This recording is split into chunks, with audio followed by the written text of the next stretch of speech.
তিন শ্রেণীর নারীকে আল্লাহ ভালোবাসে।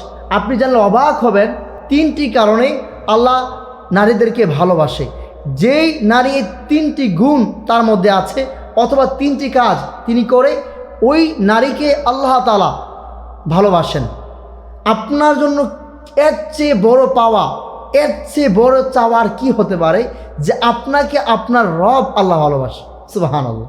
এর চাইতে বড় পাওয়া আপনার কি জীবনে কি আছে বলেন তো, যে আল্লাহ আপনাকে ভালোবাসে। আপনি কি এর চাইতে বড় কোনো অফার, এর চাইতে বড় কোনো সুযোগ চান?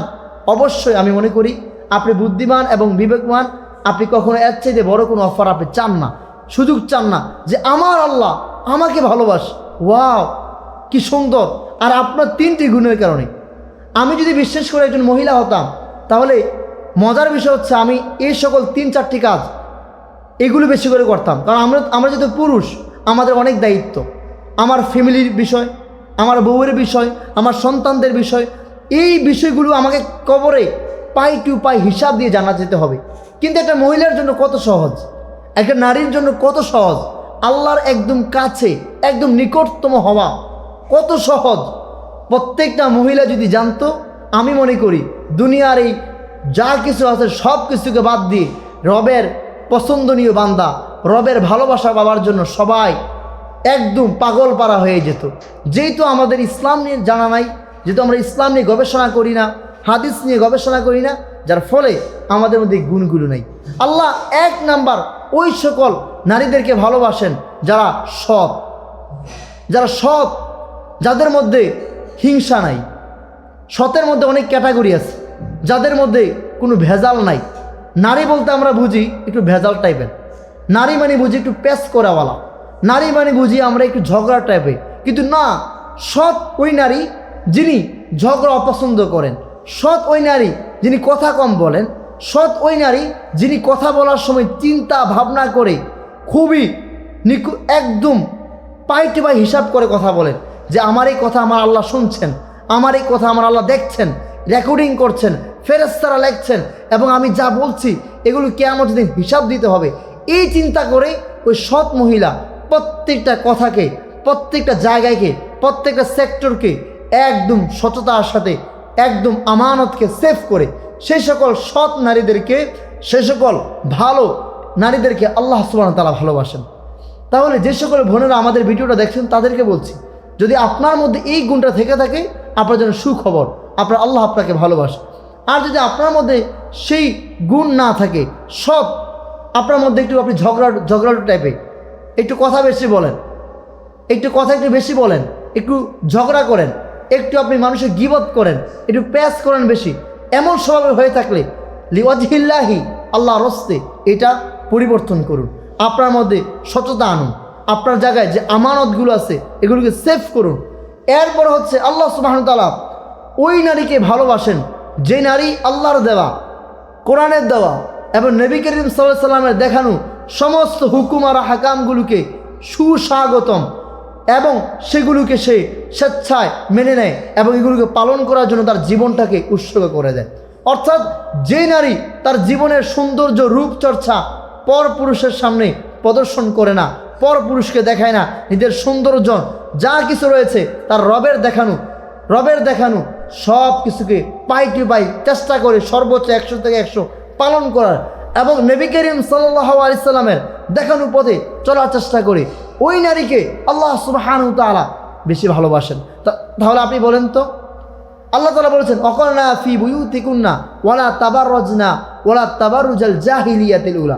আল্লাহ সুবহানাহু ওয়া তাআলা বলেছেন যে তোমরা জাহিলি যুগের নারীদের মতো সাজসজ্জা করে বের হয়ে যেও না, জাহিলি যুগের নারীদের মতো নিজেদের রূপচর্চাকে, নিজেদের শরীরকে পর পুরুষের সামনে প্রদর্শন করো না।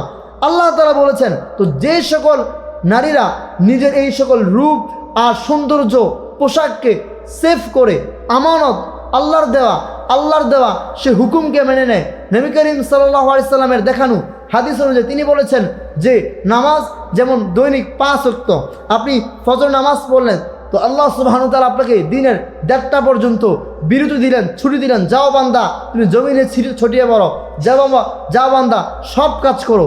কিন্তু আবার যখন আপনি আসর আযান দিল, আল্লাহ বলেন যাও জোহর পড়েছ, আবার 3 থেকে 4 ঘন্টা তোমাকে ছুটি দেওয়া হলো।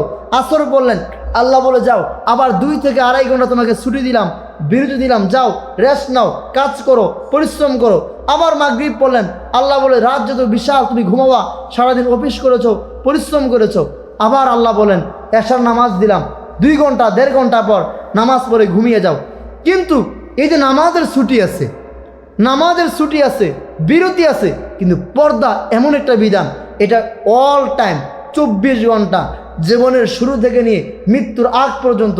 শুধু মৃত্যুর এখানে না, কবরে মাটি দেওয়ার আগ পর্যন্ত এখানে পর্দা।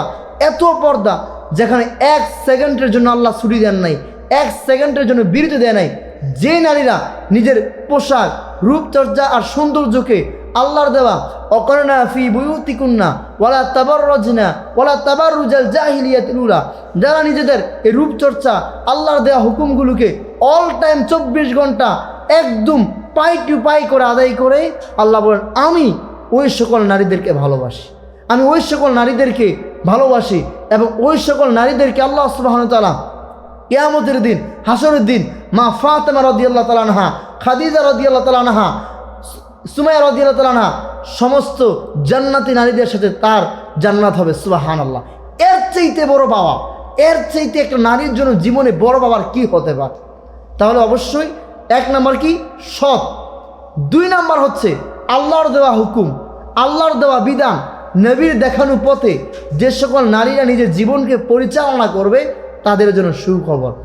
তারপরে হচ্ছে যে সকল নারীরা তার স্বামীর বৈধ হুকুমগুলোকে মেনে স্বামীর প্রতি তার হুকুম আহকাম এবং তার খেদমতে নিজেকে একদম সন্তুষ্ট রাখতে পারে, আল্লাহ সুবহানাহু ওয়া তাআলা বলেন আমি ওই সকল নারীকে ভালোবাসি। এখন প্রশ্ন হবে, স্বামীর আবার বৈধ হুকুম মানে?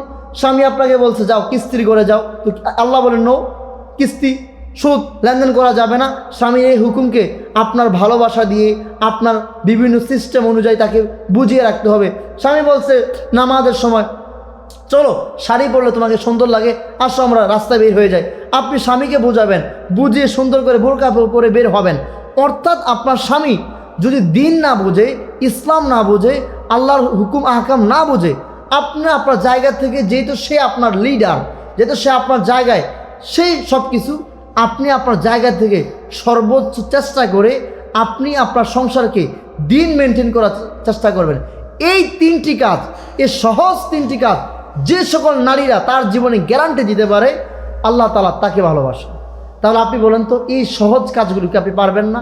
এই 3-এর মধ্যে আমি যদি আপনাকে বিভিন্ন ক্যাটাগরি ভাগ করি, category A, category B, category C, D ইত্যাদি, হাজার অপশন চলে আসে। বুদ্ধিমান লোকেরা শিক্ষিত লোকদেরকে ইঙ্গিত দিলে যথেষ্ট, এর চেয়ে বেশি বলা লাগে না। এই তিনটি শর্ত যে নারী মানতে পারবে, আপনাকে একজন আলেমের বউ হওয়া লাগবে কে বলছে? আপনাকে একজন হুজুরের মেয়ে হতে হবে কে বলছে? আপনাকে হুজুরের মা হলেই জান্নাতে কে বলছে? আপনার সন্তান হাফেজ তো কি হয়েছে? আপনার সন্তান হাফেজ তো কি হয়েছে? আপনি তো হাফেজ না। আপনার সন্তান আলেম তো কি হয়েছে? আপনি কি আলেম? তো কিছুই না, ঘোড়ার ডিম। আপনার ভাই আলেম তো কি হয়েছে? মরার পরে যত গুতা আছে তো আপনি তো খাবেন, মরার পরে যত জাতাজাতি আছে, লাতি উষ্টা, এগুলো তো আপনি খাবেন। হাসরের ময়, আগে কবর, আগে বরজাক, তারপরে পিঠা পাটা লাতি উষ্টা মুড়া টুড়া খাবার পর কত দূরে আল্লাহ মালুম কত পরে। অর্থাৎ অন্যের উপর আশা না রেখা, অন্যের উপর আপনি এরকম ভরসা না করে নিজে ভালো কাজ করেন। এই 3টি কাজ আমার বোনদেরকে বলবো, মাত্র এই 3টি কাজ আপনি করুন। আমি আপনাকে বলছি ইনশাআল্লাহ আল্লাহর রহমত আপনার জীবনে আপনি কল্পনাও করতে পারবেন না আল্লাহর সাহায্য কিভাবে আসে, এবং আল্লাহর দয়া যে কি অসীম। ইন্নাল্লাহ গফুর রহিম, কি যে মারাত্মক আর কি যে দয়াশীল আমার আল্লাহ, আপনি কল্পনা করতে পারবেন না। তাহলে আজ থেকে নিজের জীবনে এই 3টি জিনিসকে ক্যাটাগরি ভাগ করে প্রত্যেকটা জায়গায়, সেক্টরে নিজের জায়গাগুলোকে সৎ এবং আমানতের সাথে পালন করার চেষ্টা করুন। ইনশাআল্লাহ আখিরাতে এবং দুনিয়াতে আপনি হবেন একজন সৎ এবং আল্লাহ সুবহানাহু ওয়া তাআলার ভালোবাসার মানুষ, এবং আল্লাহ তাআলা আপনাকে সেই দিন মা ফাতেমা রাদিয়াল্লাহু তাআলা আনহার সাথে সম্মানিত করে আপনাকে জান্নাত দিবেন ইনশাআল্লাহ।